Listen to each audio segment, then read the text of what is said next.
Good. Hey, today I want to talk with you about something that I kind of struggle with sometimes. Bad habit? It's kind of a bad habit, I guess. Um, Basically, when you buy something, Oh, yeah. okay, you get a good deal on it, That's what I'm talking about. and then you want to sell it, but you don't really know what price to sell it for. Easy. What's the easy? Well, that's what I like about eBay. You know, I bring you a lot of things on eBay over the years. I know I've slowed down, but hell, I'm getting old and, you know, I'm retired. But the things you take to eBay, I think that it takes care of itself. You know, sometimes Well, eBay's an auction, so yeah, I like it because it takes care of itself. And I don't mind the commissions or any of that because I hand it to you, I'm done, and I get paid. The money's made in the buy. A good example is I stumbled across that La Culture watch, the gold watch, and what the hell else was it? I forgot what it was. Oh, the wine tasting key? Yeah, the wine tasting key and the four things. Wasn't there four things? There was four things: a bracelet, wine tasting key, a watch, and something else. Well, when I come to you, remember you looked at it? Oh, the gold watch. Yeah, and you really weren't. I wasn't thrilled with it at all. So then when I told you about it, you looked it up and everything, and you know your eyes lit up. You could see value. That's your big asset, by the way. You can see the value. A lot of people can't. Well, yeah, if you take my head and push it into it. Yeah, but that's what you got the computer for, and you got TerraPeak for, and everything. Yeah, but I mean, you were able to do it without seeing the computer. Well, yeah, but I bought it right, and that was the important thing. Then when I sold it to you, I mean, I'm not ashamed to say what you want. Care if I tell them what I got for it?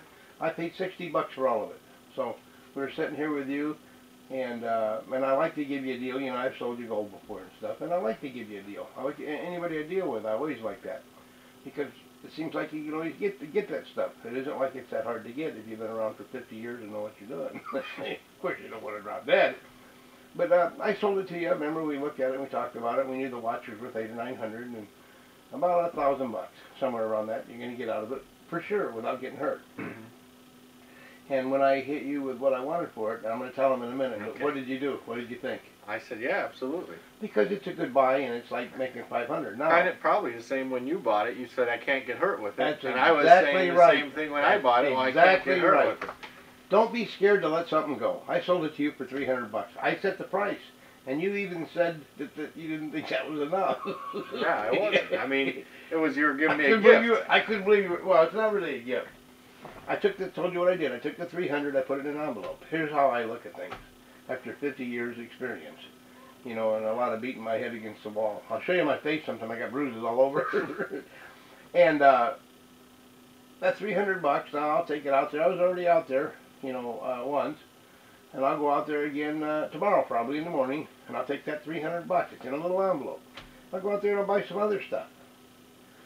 I believe that I'll take the $300 and I'll bring the stuff to you when I get it, and you can put it on for me. I already got one thing worth a couple $100. The real tape player, yeah. What is it called? A Kai. A Kai. I bought that for $5 out of the $300, by the way. So anyway, I feel that I'm going to turn that $300 into probably $1,000, $1,500 in the next month, or maybe 6 weeks. But I will also have other merchandise besides that money. Now, when you sell that, you have to look for more. I'm going to get stuff traded. I think to sell it right away is the greatest thing in the world. I'm not going to throw the watch on, but it just could be that next week that I might have another watch of the same brand, only real skinny. Because they're famous for that. She's got one. She's supposed to bring it to me. So, whether to buy it and hold it or buy it and sell it right away? Sell it, put it behind you, don't be scared, unless it's like the bird, you know, something worth, you know, $5,000, $10,000. You know, then get the best out of it, definitely. But I don't know why not. That's what a picker does. A lot of pickers sell at wholesale. But for the most part, what you want to do is take your money, buy stuff, double your money, take that money, buy more stuff, double your money, and keep going, and don't get stuck with the stuff. It's kind of like playing hot potato with the goods. God, that's right. You get rid of it. You want to keep trading, but you want to get stuck with the money and not get stuck with the goods. And you want the money, Kyle, to keep growing. I used to have a sign in my store. You know, and I've told you about several of them. You know, everything marked up doubles half price. That was one of my famous ones. Everybody liked that. But the other sign that I had in there was, make me an offer. This is not a museum. And that worked too, by the way. That's a good